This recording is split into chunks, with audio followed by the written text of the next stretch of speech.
Hey everyone, welcome back to the channel. Thanks for tuning in for another episode. Today's is a good one. I am reaching back into my viewer suggestions for video topics. And the one today is one that I thought would be really easy, and it actually is much more difficult than I thought it would be. And the question has to do with choosing five baits for a specific period. Now, generally, when I do a video like this or I get questions, the questions are geared towards a specific type of cover or maybe a specific time of year. But I don't know that I've ever done a video like this for this question. And the question was simply, Matt, I'm on a budget. I don't have that much money to spend. I want baits that are good year round. So, what five baits would you suggest to me that would produce year round? Winter, spring, summer, fall.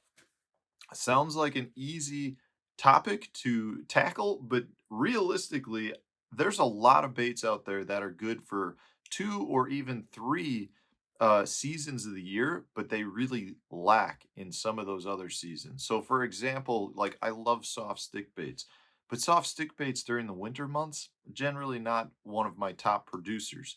And I can go the other way. In the winter months, I love a blade bait, but a blade bait may not be a great producer during some of the other time periods. So, what I wanted to do was give five specific baits uh, that I would choose, that I would take with me. And it's a great question because a lot of people don't have the ability that I do to choose baits off my wall for every time I go fishing. Most people have a single tackle box and are very limited on how much tackle they can take with them.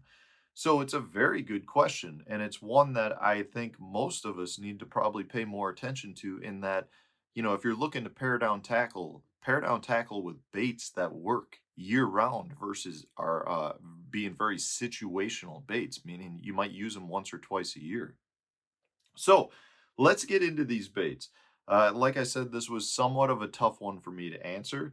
I do want to remind you that I'll put links for these up in the video description. So if you want to support the channel and make a purchase through my Tackle Warehouse affiliate links, please do that. It's a great way to support the channel. I'll also have links up for the one-on-one virtual lessons that I can do if you want more direct access to me. I also have links up in the video description for the Fish the Moment lake breakdowns that I do. So go check those out. If I've got a lake in your area you need a little bit of help on, check that out because we give 40 weight points specifically geared towards specific seasons, not year round like these baits are being chosen for. So let's start with the first one.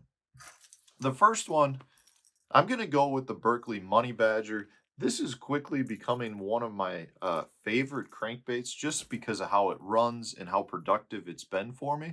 Now, I know I have not used it year round yet. I got them in the fall, early fall, and I caught a pile of fish in the fall and in the winter months. I was catching fish on this in 34 and 35-degree water, which is kind of unheard of up here in my part of the country. So I know it's a great crankbait in fall and winter. Now, the bait is running very similar to a wiggle wart, which we know is a great spring bait. And then once you hit the summer months, it's hard not to have a medium range diving crankbait to fish some shell bars, to fish some riprap, maybe stump flats. It's just a bait that I love at this point and has been extremely productive. It runs in that 8 to 12 foot range based on the size that you get, wide wobbling bait that just generates strikes even in cold water. So to me, you got to have a mid-range running crankbait for a all year long bait, and I'm going to go with the Berkley Money Badger. Next up is one that I think probably isn't going to surprise people much. This is the Berkley Stunna jerkbait. A jerkbait we know to be a phenomenal producer in cold water periods. So you're talking your fall, winter, spring months, you got to have a jerkbait tied on. But we're also seeing that it is a dominating bait in the summer months as well. And that's not just because of forward facing sonar. I think forward facing sonar has opened up a jerkbait to a lot of people more down south in terms of how productive a jerkbait can be in the summer. But I tell you guys, in the northern part of the country, people have been throwing jerkbait for largemouth and smallmouths all year long, with for a long period of time. So a jerkbait is a all year long type bait, is one that you'd have to have in your tackle box. It probably is the most productive in all 4 seasons. So this might be the number one pick out of them all. Now, when I say that, I'm not doing these in any particular order. I think these are all killer baits for all season long. Next up, we're going to go with a small swim bait. So this is a Matt Steffen Dirty Jigs guppy head with a 3.3 Kitech Fat Impact Swimmer. Just an all-around proven fish catching little tool. We know that a small swim bait produces great in the winter time period. We know in the spring it's a great choice. In the summer for schooling fish that are offshore, a small swim bait is a phenomenal choice, or swimming around docks.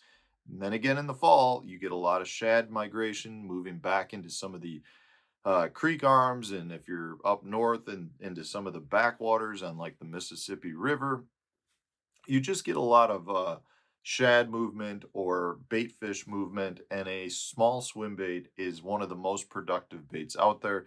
It's one of my go-to baits anytime I'm doing a guide trip, just because it's a simple bait to use and it catches lots of fish and lots of different types of fish. So to me, a small swim bait is an absolute must if you're saying I can have 5 year-round baits.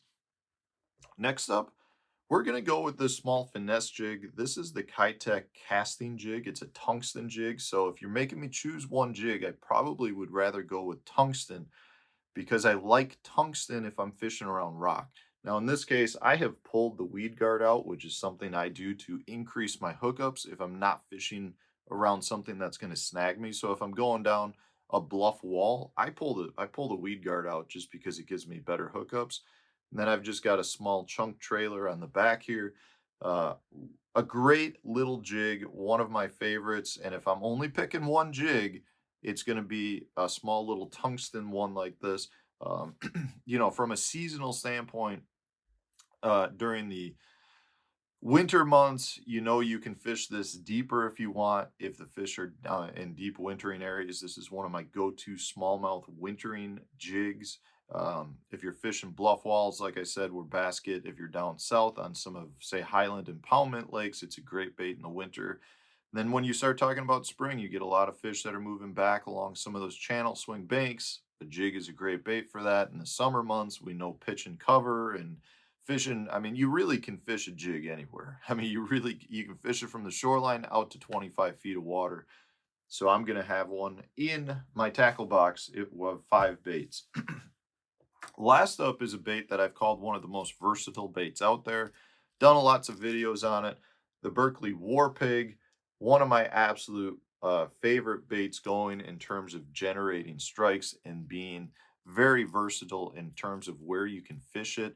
A lot of people consider a lipless bait just a bait for fishing like springtime grass that's coming up on lakes like Lake Gunnersville. But the reality is, yes, it works absolutely wonderful in those situations. But the summer rolls around, you can fish this deep on ledges in 20 foot of water. You can yo-yo it on flats. You can burn it over shallow rock bars. It's an extremely versatile bait, so it works great in the summer months. And then in the fall, it's one of the best baits for taking advantage of the bait fish migration that happens, because you can cover water. It's a loud bait, stands out from the shad that are in that area that are competing with your bait in terms of being a meal for the bass. And then again in the winter, it's one of those baits that you can fish deep and you can drag it through areas that the fish are back in. Um, it's a great bait at generating strikes. So from a seasonal standpoint, this is one of those baits for sure you can have tied on year round. So those are my 5 baits, guys. I would love to hear from you what 5 baits you think you would choose. Maybe there's some that I missed. I'm sure that there are. There's a lot of other good baits to go with. One thing I noticed with this is I feel, you want to choose plastic baits, but to me, plastics really do not perform as well during the winter months. Now, there are definitely times, like a drop shot you could go with, maybe, or something along those lines. But when you start thinking about like some of your finesse presentations, like a wacky rig, even a drop shot, there's time periods where it doesn't necessarily shine as well, in my opinion. So I was kind of surprised to see that I chose more hard baits, more almost moving baits than anything. But I think when you're targeting fish year round, a lot of times those most productive baits are going to mimic the bait fish, which are generally going to be more moving baits. So I'd love to hear what you guys have to say. Um, Maybe you disagree with my picks. In either case, let me know in the comment section. If you enjoyed this video, hit the like button, subscribe to the channel if you haven't done so already. Leave a comment too if you want me to cover certain video topics. Let me know. Put that in the comment section too. Anyways, guys, thanks for watching. Stay tuned. We'll have a new one coming out tomorrow for you.